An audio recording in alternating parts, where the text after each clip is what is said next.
नमस्कार मित्रों, मैं अनिल राय आपका अपने YouTube चैनल मैक्स वेल्थ में स्वागत करता हूं।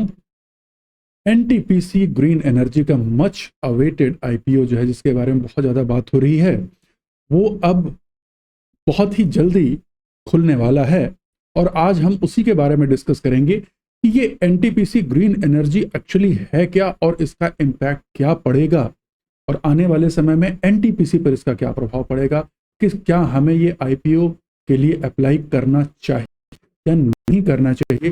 ये सारी बातें आज के इस वीडियो में हम डिस्कस करेंगे। तो आइए चलते हैं, एक एक करके कुछ डॉक्यूमेंट्स हमको देखते हैं और फिर इस पर हम डिस्कशन करते हैं। तो स्क्रीन पर चलते हैं।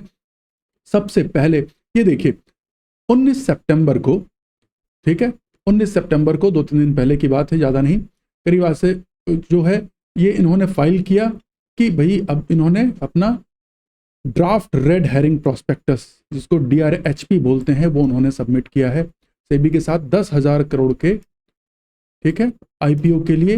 लेकिन ध्यान रखिएगा, ये एक फ्रेश इश्यू होगा, ठीक है, ये फ्रेश इश्यू होगा। इसका मतलब क्या है, एनटीपीसी ग्रीन एनर्जी जो है, ये एनटीपीसी की तरफ से डॉक्यूमेंट सबमिट हुआ है, ठीक, NTPC green energy limited, NGEL, ठीक, ध्यान रखिएगा, इसको कंफ्यूज मत होइएगा, मैं अभी क्लियर करूंगा आपके पास में, क्योंकि एनटीपीसी के पास एक रिन्यूएबल एनर्जी की कंपनी है, वो अलग है, ठीक है। तो उसके साथ ये करीब हुआ है और उसमें 10,000 करोड़ का है, लेकिन ये फ्रेश इशू है। इसका मतलब अलग से शेयर इशू किए जाएंगे। इसमें एनटीपीसी, जो कि इसकी होली ओन्ड पेरेंट कंपनी है, जो उसको 100% शेयर एनटीपीसी के पास है, वो कोई अपना स्टेक नहीं बेच रही है, उसमें अलग से शेयर्स इशू किए जाते हैं। इसका मतलब क्या होगा, ओनरशिप में डायल्यूशन आएगा, ठीक है, और कोई इसमें फर्क नहीं पड़ेगा। ओनरशिप में जब हम फर्दर कोई भी शेयर रेज करते हैं तो ओनरशिप में डायल्यूशन आता है। अब आइए चलते हैं, देखते हैं न्यूज़ क्या है। न्यूज़ ये है कि एक हफ्ते के नवंबर के फर्स्ट वीक में, जैसा लग रहा है, ये आईपीओ निकली है कि आ जाए, ठीक। अब ये आईपीओ जो है, इसका DRHP जो है वो फाइल हो चुका है। अब रेड हेरिंग प्रोस्पेक्टस जिस दिन फाइल हो जाएगा, उस दिन फिर आपको ध्यान अच्छा, इसमें एक बात और है, जिन जिन लोगों को ये लेना है, उन लोगों को मैं रेकमेंड करूंगा कि आप एनटीपीसी का एक शेयर जरूर ले लीजिएगा, ठीक है, क्योंकि एनटीपीसी का एक शेयर लेते ही आप शेयर होल्डर कोटा के लिए एप्लीकेबल हो जाएंगे। इसमें लगभग 10% का कोटा जो है वो शेयर होल्डर्स के लिए, यानी जो एनटीपीसी के वर्तमान शेयर होल्डर्स हैं, उनके लिए सुनिश्चित रहेगा। तो वो लोग, और किस डेट तक लेना है, जिस डेट को रेड हेरिंग प्रोस्पेक्टस फाइल किया जाएगा, ध्यान रखिएगा, RHP दिन होगी, उसके एक दिन पहले तक जिन जिन के पास है एनटीपीसी का शेयर, वो लोग इसके लिए एलिजिबल होंगे, ठीक है। तो बेटर है एक शेयर अभी ले लीजिए, आप वेट मत कीजिए कि कब फाइल होगा, क्योंकि जब फाइल हो जाएगा तो उसके एक दिन पहले तक की डेट ही कट ऑफ डेट इसमें मानी जाए, ठीक है। और वो आप अपने, अगर आपके कई अकाउंट हैं तो आप हर अकाउंट में, हर, मान लीजिए आपने 2-4 डीमैट अकाउंट ले रखे हैं, तो मैं एडवाइस करूंगा कि सब में एक एक शेयर लेकर के रख लीजिए, और जहां जिससे अप्लाई करेंगे वो जो जहां से अलॉटमेंट की संभावना थोड़ी बढ़ जाएगी। हाँ, एक प्रश्न ये है कि क्या हमें एक या उससे ज्यादा शेयर अप्लाई करने, ले लेने से कोई फर्क पड़ेगा? कोई फर्क नहीं पड़ेगा। आपके पास एक शेयर हो या 100 शेयर हो, उससे फर्क नहीं पड़ेगा। आप इक्वली ही शेयर होल्डर कोटा में आपको इक्वली ही वेटेज मिलेगा, उसका कोई वेटेज अलग से नहीं है। चलिए अब आइए देखते हैं इसके बारे में, इस प्रोसीड से होना क्या है। तो इस प्रोसीड में ये 7,500 करोड़, 10,000 में से 7,500 करोड़ रुपए जो है ना, वो अपना लोन का रीपेमेंट में ये कंपनी यूज करेगी, और बाकी अपने पर्पज के लिए। अब आइए चलते हैं, पहले समझते हैं कि ये जो है नॉर्थ ईस्ट, जो ये एनटीपीसी ग्रीन एनर्जी लिमिटेड, वो है क्या। देखिए, एनटीपीसी ग्रीन एनर्जी लिमिटेड जो है ना, अभी 2 साल पहले ही 7 अप्रैल 2022 में फॉर्म की गई है, wholly owned subsidiary of NTPC. अब इसका पर्पस क्या है आपको समझना होगा। इसके 2 साल पहले एक और कंपनी फॉर्म हुई थी, एनटीपीसी रिन्यूएबल एनर्जी, ठीक है। एनटीपीसी रिन्यूएबल एनर्जी भी वो सारे काम करती है, रिन्यूएबल एनर्जी का जनरेशन करती है। कब फॉर्म हुई थी ये? अक्टूबर 2020 में फॉर्म हुई थी, to undertake renewable energy business. NTPC का 100% इस पे शेयर है। और ये क्यों फॉर्म हुई थी? To build, own and operate renewable energy project.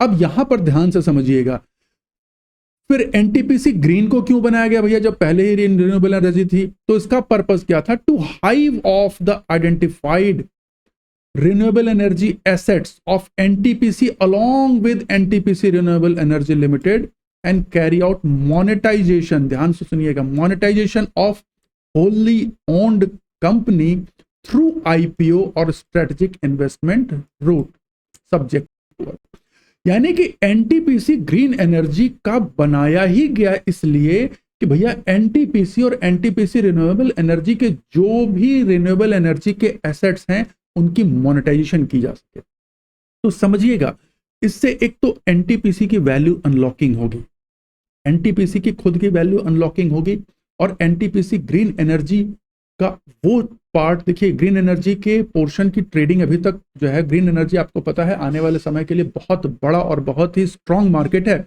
लेकिन एनटीपीसी एनर्जी के क्षेत्र में इंडिया की सबसे शीर्ष की कंपनी है, नंबर 1 कंपनी है, गवर्नमेंट कंपनी होने के बावजूद भी, और इसका सबसे ज्यादा इसके पास जनरेशन कैपेसिटी है।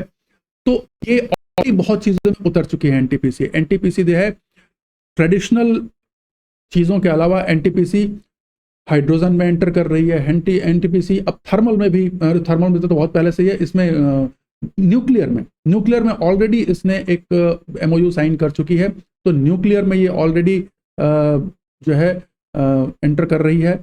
और इसके अलावा रिन्यूएबल एनर्जी में यानी कि विंड, सोलर और इस तरीके के जितने भी और हैं वो सब में इसका स्टेक रहेगा, तो वो सारे के सारे सोर्सेस से ये जनरेट करेगी। तो वो सारे रिन्यूएबल यानी ट्रेडिशनल को छोड़ करके जितने रिन्यूएबल एनर्जी सोर्सेज हैं उन सब में इसका रहेगा, और उसको मोनेटाइज करने के लिए एनटीपीसी ग्रीन एनर्जी को बनाया गया। तो ये अपने आप में बहुत ही अच्छा एक इशू आ रहा है, जो मेरा मानना है कि हर व्यक्ति को क्या इसमें सब्सक्राइब किया जाना चाहिए, जरूर किया जाना चाहिए, अवश्य किया जाना चाहिए।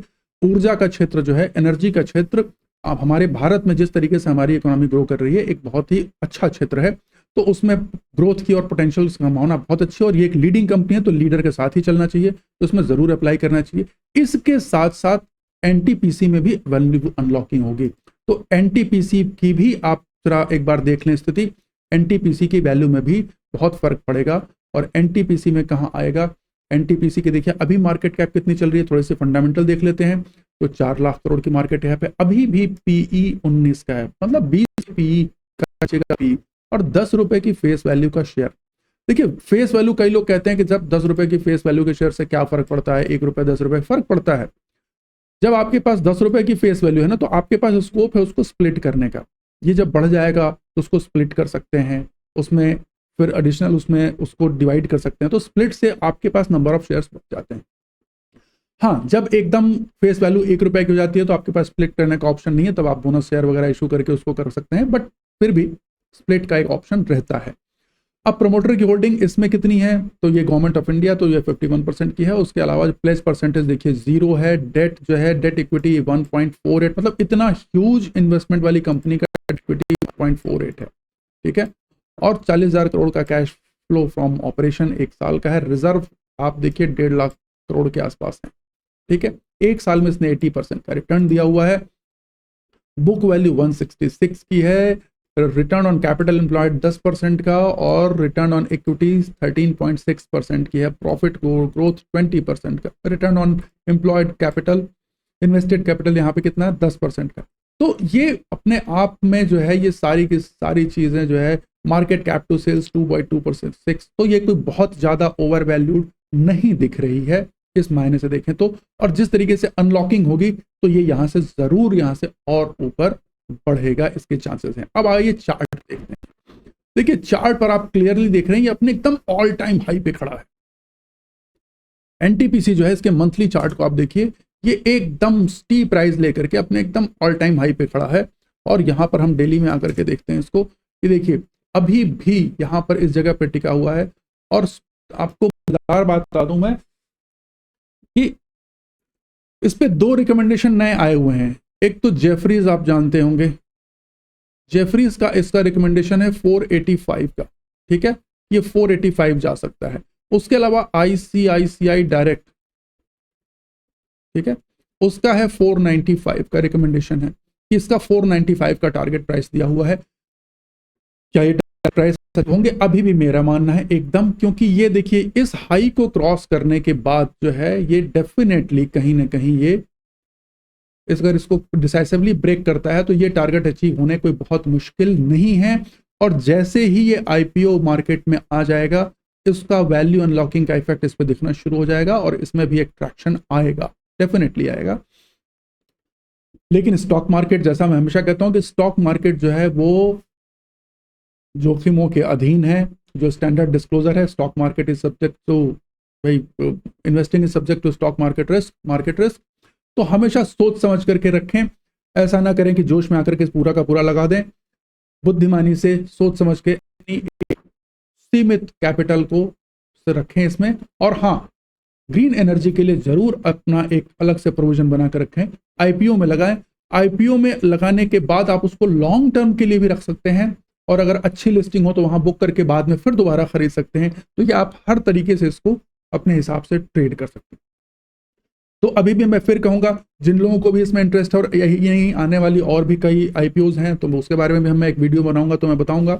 लेकिन यहां पर एटलीस्ट एक एक शेयर तो आप लेकर के रखिए, अपने नाम पर रखिए, बाकी अपनी फैमिली मेंबर्स जो हैं उनके भी डीमैट में एक एक शेयर खरीद करके कम से कम रख लीजिए, अभी रख लीजिए, आप उसमें देर ना करें। क्योंकि जिस दिन आरएचपी फाइल हो जाएगी उसके बाद आप खरीदेंगे तो शेयर होल्डर कोटा में नहीं माना जाएगा। ठीक है, और जिस तरीके से शेयर सब्सक्रिप्शन आप देख रहे हैं, ओवर सब्सक्रिप्शन हो रहा है तो मुश्किल होती है। तो कहीं ना कहीं आपके पास अगर कोटा रहेगा तो आपको उसमें एडवांटेज रहेगा, क्योंकि रिटेल के अंदर ही शेयर होल्डर कोटा काम करता है। तो ये ध्यान रखिएगा, आपकी एज जो रिटेल की फाइट में है उसमें वो बढ़ जाएगी, क्योंकि बाकी तो जो है वो एचएनआईज और जो क्यूआईपीज होती हैं उनके लिए रहता है। तो रिटेल में एम्प्लॉय कोटा और शेयर होल्डर कोटा दो होता है। बाकी जनरल रिटेल जो की होते हैं जनरल कैटेगरी में, जो उनके पास दोनों ही सुविधाएं नहीं है, ना तो वो एम्प्लॉय है ना ही वो शेयर होल्डर है। ठीक है, तो चलिए एक एक शेयर लेकर के रख लीजिए, और उसके बाद जब ये आए तो उसको अप्लाई कर सकते हैं अगर आप इच्छुक हैं लेने में। और जरूर ये बढ़िया है, करना चाहिए।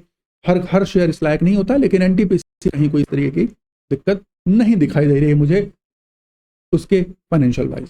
ठीक है, तो इसको जरूर अप्लाई करें और कर सकते हैं। अगली वीडियो में फिर मिलता हूं, तब तक के लिए बहुत बहुत धन्यवाद। और हाँ, आपको वीडियो अच्छा लगा हो तो इसे जरूर लाइक, सब्सक्राइब और शेयर करें। जिन लोगों ने सब्सक्राइब नहीं किया, कृपया भैया सब्सक्राइब कर लीजिए। बढ़िया कंटेंट हम लेकर के आएंगे आपको, आपकी जानकारी के लिए। क्योंकि आपको जहां तक पता है, मैं एक से भी रजिस्टर्ड रिसर्च एनालिस्ट हूं, तो मैं कोशिश वही करूंगा कि एक जेन्युइन और ऑथेंटिक इन्फॉर्मेशन आपके साथ में लेकर के आऊं। We are not just another YouTube influencer. ठीक है, चलिए अगली वीडियो में फिर मिलूंगा, तब तक के लिए बहुत बहुत धन्यवाद। नमस्कार।